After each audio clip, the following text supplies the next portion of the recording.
was pleasantly surprised with how far one bag of LECA got me. I pretty much got all of the plants that I already had into LECA with one bag, but I kept buying more, so I had to buy another one. So here's our Amazon package that just got here, and I also got a humidifier. So yeah, this is the LECA that I get, and even though it doesn't look like necessarily a huge bag, it is. It goes a long way. And then here's the humidifier I got. We'll set this up here in a little bit, but first I'm going to get that LECA rinsed out because I need it for a plant already because I kept impulse buying.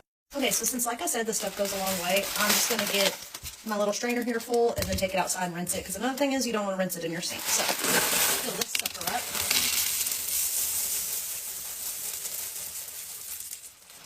And we'll rinse it out. Okay, got my hose, got my LECA. Time to rinse it. Yeah, I ended up needing both hands to zhuzh it around and make sure I get all the dust out, but it's all clean now. Now it's time to boil it and make sure there's no bacteria and shit in there. Find my big handy dandy pot back here. Dump it in there.